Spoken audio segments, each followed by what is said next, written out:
Eu falo isso porque lá atrás eu sabia muito bem aquilo que eu queria. E nada me tirava aquilo da cabeça. Por ter sido o cara que, nossa, eu queria muito aquilo, eu imaginei ser impossível, mas eu consegui.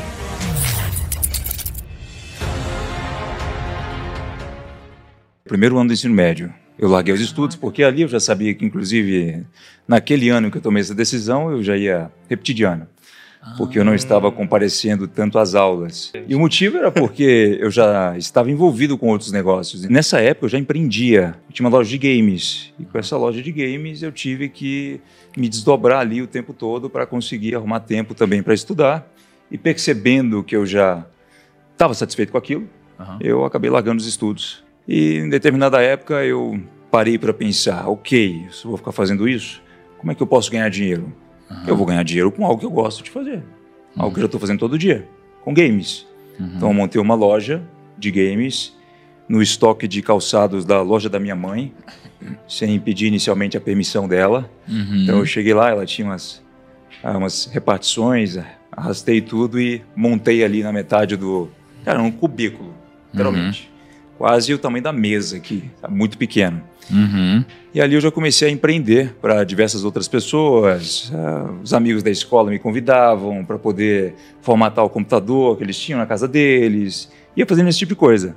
Até que eu conheci o digital. Conhecendo o digital, eu percebi que eu poderia largar aquela minha loja de games. Mas peraí, você falou que você começou com 12 anos. 12 anos foi a loja de games. Isso. Então você começou paralelo ao estudo, então, à escola. Exato. Paralelo ao estudo. Aí e é por isso que no primeiro ano do ensino médio eu já estava prestes a sair. Você teve muita reprovação, assim, por parte de seus pais nessa época?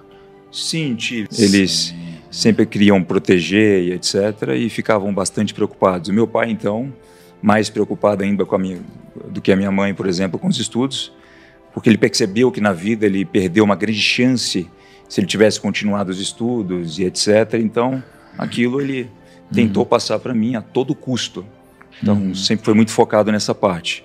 Quando eu tive que tomar essa decisão, foi bem difícil para ele e para minha mãe, inclusive. Eu não tenho um dia específico que eu recebi um estalo e falei, vou fazer.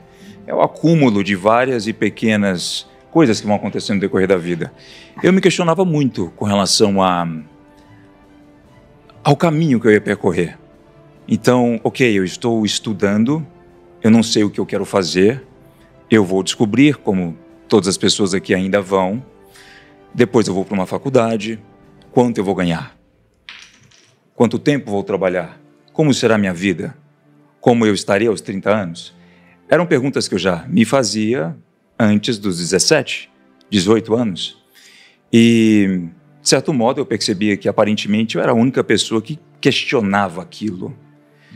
Se você me perguntasse, na época, o que eu gostaria de ser ou fazer, seria ganhar dinheiro. Aí eu teria mais liberdade para tomar as minhas próprias decisões. E eu parei para pensar, mas ok, eu vou aprender a ganhar dinheiro? Quem pode me ensinar isso numa faculdade?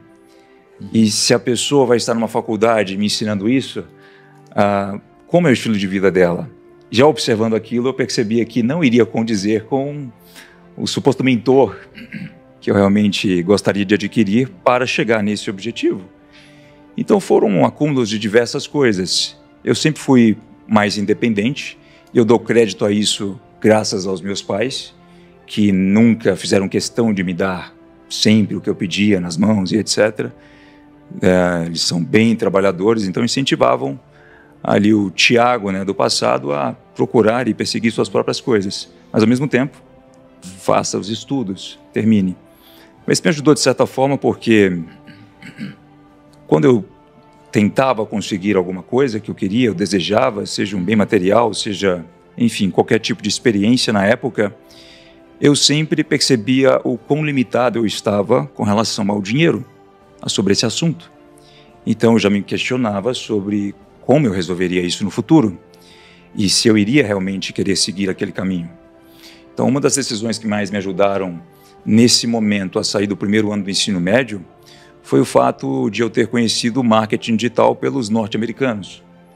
Então, como eu já ficava boa parte do tempo no computador, eu me inscrevi em várias listas de e-mails de diversas coisas e de repente eu acabei recebendo um e-mail e entendi meio que o padrão ali do que a pessoa estava não oferecendo, mas fazendo, sabe? Aquele padrão de como ela estava tentando incitar uma venda, incitar os gatilhos, etc. E aquilo me chamou muita atenção. Então eu pensei, tá, eu acho que eu sou capaz, mesmo não tendo tanto conhecimento, de fazer pelo menos uma página como essa pessoa está fazendo na internet, a partir do meu computador em casa. Eu diria que, bom, não dá para ser bom em tudo. No digital nós temos várias vertentes, diversos cargos. Quando eu comecei, eu tive a obrigação de, para fazer o meu primeiro produto funcionar, ter que acabar tocando em praticamente todas as áreas existentes do digital. Então eu fui do financeiro, a copywriter, a pessoa que editava o vídeo, uma aula, por exemplo. Acabei fazendo tudo isso. E depois eu fui identificando no que eu mais me considerava ser bom. E eu percebi que era em funis de vendas e branding, que envolve marketing e estratégias. É mais essa parte principal. Então, a definir a proposta de um produto, a entender e ser extremamente sensitivo ao público que está lá do outro lado, a separar o que eu acho do que possíveis 230 milhões de pessoas podem achar. O primeiro produto que eu literalmente peguei no marketing digital foi um produto de uma pessoa que era um especialista naquele assunto. E eu tinha ali os meus 17, ainda 18 anos. A pessoa era um empresário. E eu comecei a falar do marketing digital para essa pessoa e da possibilidade que o marketing tinha de fazer com que aquele conhecimento fosse disseminado em inúmeras cópias, né, diárias.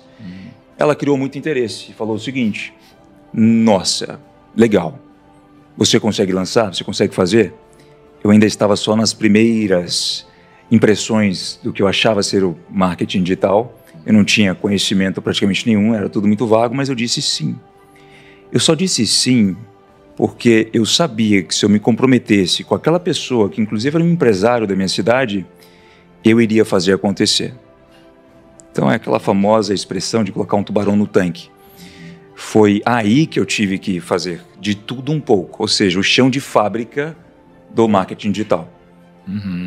Muitas pessoas já questionaram, né, qual é a diferença de um café para um copo normal para um outro café num copo do Starbucks. É o branding, é o envelopamento do produto.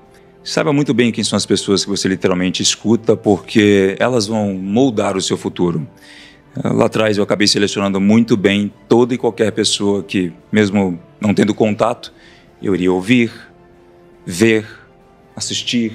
Eu fiz literalmente uma dieta de conteúdo para coisas que eu sei que poderiam mudar drasticamente meu modo de pensar, agir, etc. Eu poderia dar uma dica de digital, etc. Mas, cara, não vai fazer diferença nenhuma. Essa parte é muito mais importante. As pessoas com que você se relaciona, as coisas que você gostaria de realmente estar fazendo. Outra dica é, a gente tocou nesse assunto aqui. Ao observar a vida de outra pessoa, saiba e interprete se aqueles pontos que estão ali são seus desejos também. Se você, por exemplo, falar, pô, Finch, um iate hoje, o que você acha? Olha o meu iate aqui, pode me convidar, eu não estou nem aí, eu não quero. Agora, não. Então, algumas pessoas, elas se deixam levar pelo lifestyle de outras pessoas nesse sentido. Eu falo isso porque lá atrás eu sabia muito bem aquilo que eu queria. E nada me tirava aquilo da cabeça. Aquilo me deu tamanha certeza que no dia que eu conquistei, eu chorei de felicidade. E no dia que eu olho para aquilo, eu ainda sinto a gratificação tremenda por ter sido o cara que, nossa, eu queria muito aquilo, eu imaginei ser impossível, mas eu consegui. Então, quando você sabe literalmente o que você quer, faz muito mais sentido, cara, a jornada, literalmente.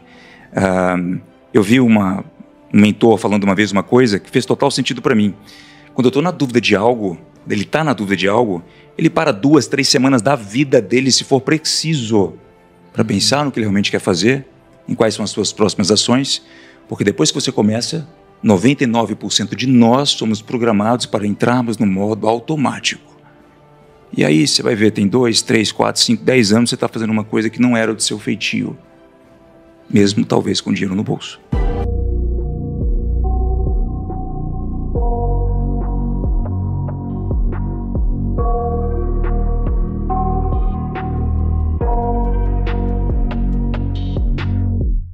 I got nightmares in my head, I fear that the thoughts build up until I can't hear.